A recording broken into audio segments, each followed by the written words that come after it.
एक ही गोत्र में विवाह के संबंध में अंगिरा ऋषि का कथन है कि समान गोत्र और समान प्रवर की कन्या के साथ विवाह कर उससे उत्पन्न संतान की संज्ञा चांडाल की होती है।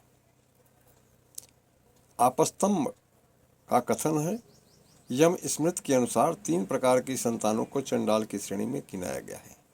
जो व्यक्ति संन्यास ग्रहण करने के पश्चात संन्यास का त्याग करके गृहस्थ बनकर संतान उत्पन्न करता है तो वह संतान उसकी चांडाल कही जाती है। जैसे रावण को चांडाल कहा गया कि केतकी के साथ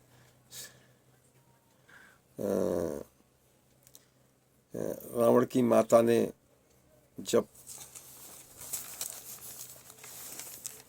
अदिति ने देव और दानव दोनों से के साथ संभोग किया और विवाह किया तो उसके देव संतान और दैत्य संतान दोनों थी।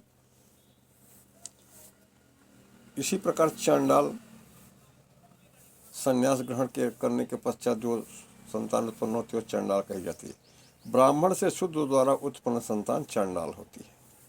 सगोत्र में विवाह उत्पन्न की गई संतान भी चांडाल कही गई है। एक गोत्र और समान प्रवर की तथा मातृ गोत्र अर्थात नाना के गोत्र की कन्या से विवाह न करे, क्योंकि वह कन्या भी चांडाल को उत्पन्न करती है।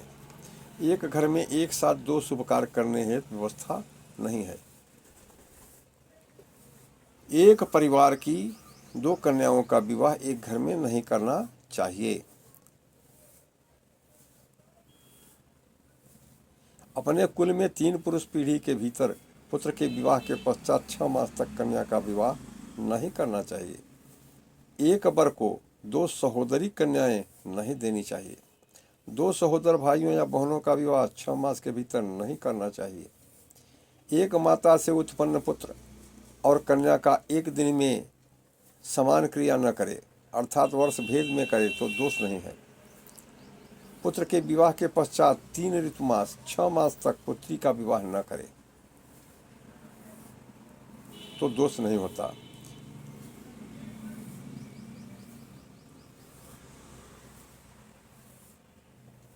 पुत्र वधू प्रवेश में 6 मास तक कन्या का पति गृह गमन भी नहीं होना चाहिए।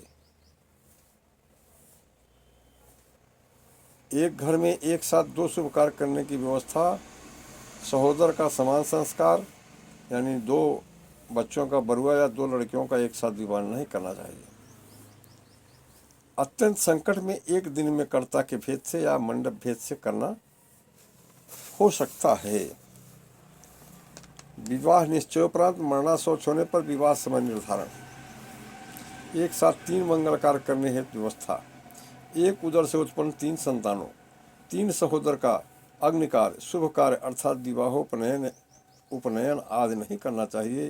जब तीनों एकोदर न होकर भिन्नोदर हों तो उक्त अवरोध नहीं होगा अर्थात भिन्नोदर का 3 मंगल कार्य एक साथ किया जा सकता है, ऐसा सातातप ऋषि ने कहा है।